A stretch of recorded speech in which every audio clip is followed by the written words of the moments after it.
Hi, நான் உங்களுக்கு இப்போ பூரிக்கு ஒரு நம்ம கொத்துக்கறி நம்ம செஞ்சுருக்குறோம். இப்போ அதுக்கு வெஜிடபிள் குருமா பண்ணியிருக்கிறோம். சன்னா மசாலா பண்ணியிருக்கோம். சன்னா மசாலா பண்ணியிருக்கோம். இப்போ பிளெயின் உருளைக்கிழங்கு இது இது ட்ரெடிஷ்னல் குழம்பு, பழைய காலத்து குழம்பு.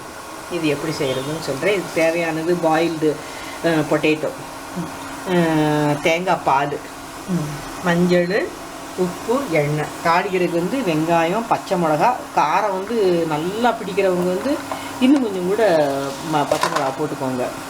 கருவேப்பிலை, மல்லித்தழை இது பண்ணும்போது போடணும். தாளிக்கிறதுக்கு கடுகு, உளுத்தம் பருப்பு, கடலைப்பருப்பு, நான் கொஞ்சம் டேஸ்ட்டுக்காக முந்திரி பருப்பு போட்டிருக்கேன், பெருஞ்சீரகம், பட்டை, கிராம்பு. இது கரம் மசாலா போட மாட்டேன். நம்ம வெள்ளை குழம்பு வைக்கிற மாதிரி தான் இது. சரியா? இப்போ சட்டி சூடாகிக்கிட்டு இருக்கு. நான் இதை வச்சுக்கிறேன். எண்ணெயை ஊற்றுறேன். எண்ணெய் ஒரு அளவுக்கு ஊற்றினா போதும். ரொம்பலாம் இது பூரிக்கு மட்டும்தான், நல்லா பூரிக்கு மட்டும்தான் நாங்கள் நம்ம பக்கம் வைப்போம். சப்பாத்திக்குன்னா வெஜிடபிள் குருமா வச்சிடலாம் அப்படின்னு நினைக்க ஆரம்பிச்சாச்சு. இப்போது கடுகு, உளுந்த பருப்பு,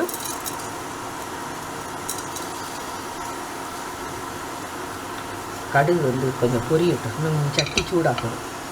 அப்புறமா கடலைப்பருப்பு, முந்திரி பருப்பு சீக்கிரம் இதாகிடும். அதனால் அது கொஞ்சம் பொரிஞ்சிச்சு. இப்போ கடலைப்பருப்பு போடுறேன்.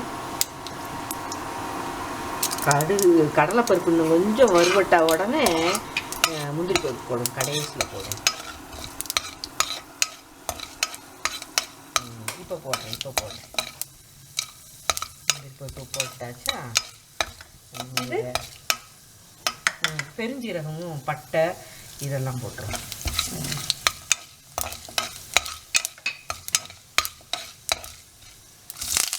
இந்த பூரிக்கு இதையே தேங்காய் பால் ஊற்றி கிரேவியாக வைக்கிறவங்களும் இருப்பாங்க.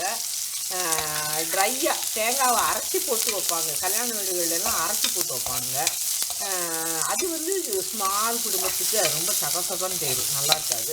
சிலர் என்ன பண்ணுவாங்க, ட்ரையாக போடுவாங்க. ஆனால் அது நம்ம பக்கம், சிவகாசி பக்கம் அப்படி ட்ரையாக போட மாட்டாங்க.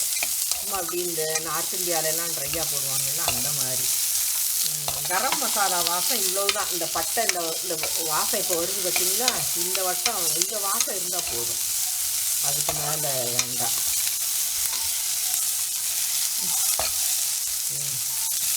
போடு. இது உருளைக்கிழங்குக்கும் சேர்த்து போட்டா இது நம்ம இந்த வெள்ளை குழம்பு வைக்கிற மாதிரியே தான், அதே ஸ்டைல் தான். என்ன அதில் இஞ்சி பூண்டு போடுவோம். மட்டன்லாம் தேங்காய் அரைச்சி போடுவோம். இதில் தேங்காய் பால் எடுத்து போடுவோம். அதை இஞ்சி பூண்டு கட் பண்ணி போடுவோம். இதில் போட மாட்டோம். உருளைக்கிழங்குக்கு இஞ்சி பூண்டு வேண்டியதில்லை. ஏற்கனவே உப்பு போட்டிருக்கு. அதனால தேங்காய் பால் ஊற்றினதும் உப்பு செக் பண்ணிட்டு போடுங்க. ஏன்னா உருளைக்கிழங்கு நிறையா இருக்கிற மாதிரி தெரியுது எனக்கு. உருளைக்கிழங்கு உப்பு பத்தாதோன்னு தோணுது எனக்கு. எப்போவுமே முதல்ல கம்மியாக போட்டுட்டு அதுக்கப்புறம் உப்பு போடுறது தான் சேஃப். நிறையா போட்டிங்கன்னு வச்சுக்கோங்க, உப்பு கூடிடுச்சுன்னா நம்ம தானே சாட போகிறோம். சாட வராமல் ஊற்றி தேங்காய் பால் ஊற்றி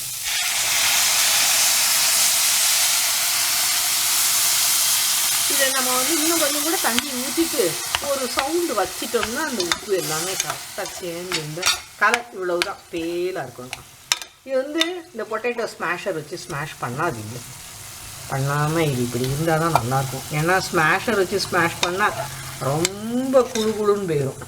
இது அப்படியே உடஞ்சும் உடையாமையும் இருந்தால் நல்லா வெந்திருக்கும். உருளைக்கிழங்கு நல்லா வெந்திருக்கும். ஆனால் அதை அப்படியே இப்படியே நசுக்கி மட்டும் விட்டிங்கன்னா இப்போ ஒரு சத்தத்துக்கு வைக்க, ஒரு சத்தம் இல்லாட்டின்னா அது கூட வேண்டாம். இது இறக்கும் போது லேசாக அது சேர்ந்துருக்கும்ங்கும்போது நம்ம இறக்கிடலாம். இந்த உருளைக்கிழங்கு இப்போ சேர்ந்துருக்கும், வெந்திருக்குங்கிறத சொல்ல மாட்டேன் நான். ஒரு அரை நிமிஷம் கூட நான் சத்தம் கூட வர விடலை. அது நல்லா அது குழம்பு ஃபார்ம் ஆகிருக்கணும் அப்படிங்கிறதுக்காகத்தான் மூடியிருந்தேன்.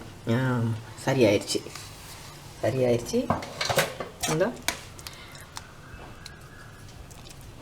இல்லை உங்களுக்கு இன்னும் கொஞ்சம் கூட கட்டியாக வேணும் பூரி தானே அப்படின்னு நினச்சிங்கன்னா கட்டி இன்னும் கொஞ்சம் சுட வச்சுக்கோங்க. இது வெயிட் போடாதீங்க, வெயிட் போடாமல் இந்நேரம் மல்லித்தழை போட்டு